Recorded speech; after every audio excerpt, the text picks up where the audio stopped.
Hello and welcome to SML The Breakdown, where I, Primetime 000, try to offer a helping hand to SML members.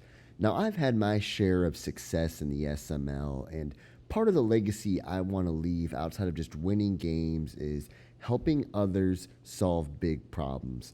And to do that, my goal is to identify the root cause of these problems, then offer simple solutions. Well, why simple solutions? Why not provide a 30-minute video explaining every problem? Well, the truth is, if you offer a bunch of stuff to a struggling member already, they're going to feel overwhelmed. So what I've noticed is if you can point out 2 to 3 fundamental flaws in their game, you can then build upon those later on in private conversations. So without further ado, let's work on the fundamentals with my friend Fins. Now, let's start with something good because everybody has a strength, and I think you can build off of your strengths. And for Fins, by far, his strength is running the freaking football. So he does it a variety of ways, with outside runs, and he's able to cut up the field. He has good patience on outside runs. He also has the ability to run inside and just take the holes and get good yardage. Take a look at this play. Again, right up the middle, tries bouncing it outside, and look at this. Gets a big play. And this guy does, he's got good stick skills, underrated stick skills. Finds a way to get in the end zone here. So he can go outside, he can go inside. He's not a one-trick pony as a runner.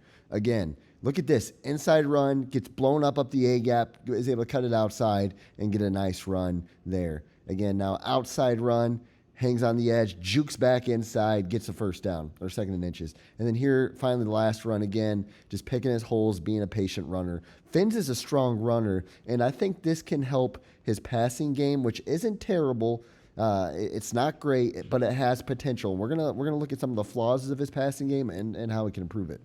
So the Miami Dolphins offense is loaded with speed, which is great. And that's going to cause defenses to back off in coverage, like this coming play where everybody's backed off. Fins has no check down built in, doesn't believe in throwing the ball away, so he lobs this up late and it's intercepted. And that's where I think his offense has potential, is you have these weapons.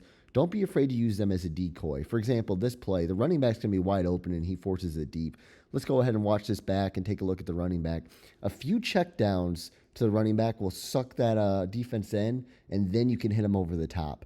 Let's watch this play here, where now it's time to just throw this ball away, take your grounding. Don't throw this late, and like he did here, which ended up in an interception for a touchdown, actually. But the good in Fins' offense, he's a good timing passer. When he's not looking for the big play every time, he can hit the outs. He can hit the flats. He can do things. I think he's trying to develop a rookie quarterback who sometimes misses some throws, and I think that's causing him to overthink things and try to get big chunk plays.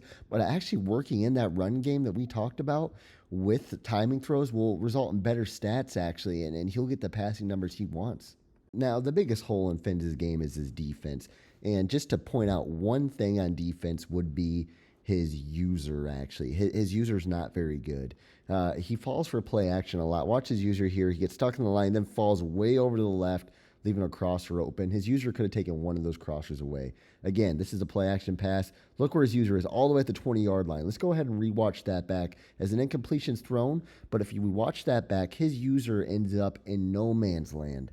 Now, taking a look at this shotgun pass, it really is a good example of how indecisive Fins' user is. Watch again him just kind of rock back and forth before coming late to the tight end. With no safety there, he's in big trouble.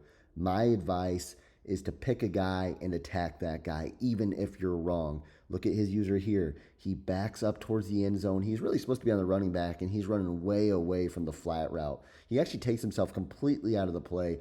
Even if he's covering the wrong guy, at least he's covering somebody. Whereas in this play, he's literally covering nobody. He is completely out of the play. Now let's take a look at this play. Again, he bites down. He's supposed to be on the running back. He's kind of covering a slant route that was already covered by some zone coverage. He's just not a decisive post-snap player. But when he does know what's coming, check this out. He switches off beautifully and he gets the interception. That is a great user play. Let's take a look at this user play. He sees a curl route coming. He bites down hard and comes up and makes a good, strong user tackle. The skills are there. He's not an unskilled player. So in my opinion, if I'm Fins' doctor and I'm writing up a prescription or giving him an antibiotic, this is what I'm telling him. Fins, your defense is subpar already. Your user is doing nothing for you already. call some defenses where you have some help over the top. Don't use her as safety. Use her strictly linebackers. Call a cover three. If you call a man coverage, call less zero blitzes. And what your job to do as a user linebacker in zone coverage is attack a receiver. Don't be indecisive. Even if you pick the wrong guy, and if you're in a cover three, you've got safety help over the top to where you're not going to let the big play. So wait for the guy to call a formation. Kind of start looking at some of the formations being called, seeing if you can kind of guess. Oh, just even if you're wrong before pre-snap, kind of guess at what route this guy might be running and attack it. Even if you're wrong, you've got that safety over the top. And over time, you're going to start learning kind of what plays come out of what formations, and you're going to start guessing more right more often. That's my advice for Fins. It's going to be a slow grow, but I think he can do it. He has the raw skills. Hey guys, I appreciate you watching, and Fins is close, man. If he can get that user down and just play smart offense, this guy is a playoff caliber player.